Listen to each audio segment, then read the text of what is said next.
Hi everybody, Downeast Mike here. We have a story today from Gloucester, Mass. It goes back to August of 1817. There was a sea monster flap in that town, out in the water around it. And we're going to have some reenactments of interviews with local residents who saw the sea monster, and we have some video to go along with that. It's a great episode of the Downeast Mike podcast.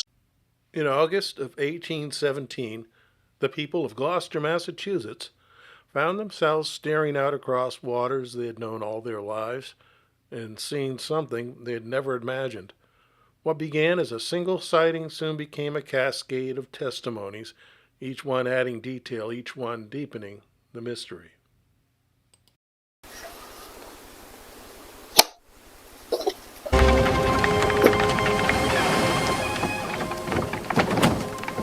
Guys, you're killing me here. I thought we were... Don't twice, Mike! We were going to go down the line. You were going to introduce yourselves, and we were just going to do a clip. Who brought you guys back to life? This is ridiculous. Well, even in the AI world, you can't get good help, right? Shipmasters, carpenters, merchants, men accustomed to the sea's every mood spoke of a creature long and dark, its body rising and falling in the harbor with a strange vertical motion. They described humps, rounded and rhythmic, stretching across the surface for 40, 50, even 70 feet. And what's remarkable is the consistency. These weren't people prone to exaggeration. They were practical men whose livelihoods depended on reading the water accurately. And yet they all described the same thing, a long, serpentine body moving in a way no known animal in the region moved. One witness, Matthew Gaffney, a ship carpenter, claimed he was within 30 feet of the creature. He described a head the size of a 4-gallon keg, dark on top, pale beneath. Another man, William Foster, reported something even stranger, a single horn or prong rising from the top of the head, 12 inches tall, tapering to a point. The horn's kind of a fascinating point. It's unique to one account, but the rest of Foster's description matches the others so closely that it's hard to dismiss. The creature moved with startling agility. The witnesses described it turning so sharply that the head seemed to sweep back towards the mid-body, the tail curling close behind.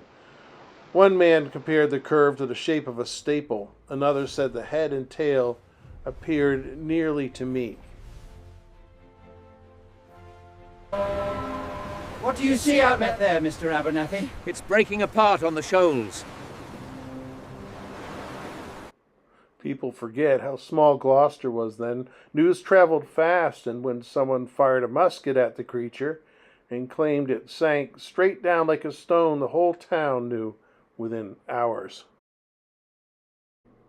So check it out. It doesn't really look like a period rifle, and he has a real guilty look on his face after he shot at the sea monster. Some people saw the creature glide slowly, almost lazily. Others watched it surge forward with astonishing speed, covering a mile in just a few minutes. And always it left behind strange disturbances on the water, marks like tracks, as if something enormous had passed just beneath the surface.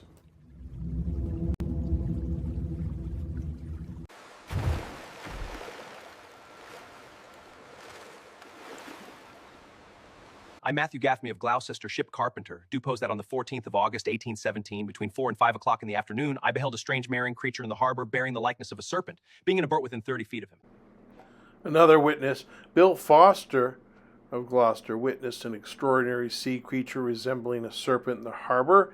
Its head rose about 10 inches above the water. It was lightly colored and moving slowly at first. It shifted directions abruptly, sometimes gliding straight, and then turning so swiftly that its head appeared nearly where its tail had been. And in the end, the Gloucester sea serpent remains what it was in 1817, a mystery. A moment when an entire community paused, looked out across the water, and felt the vastness of the world beyond their knowing. What do you see out there, Mr. Abernathy? It's breaking apart on the shoals.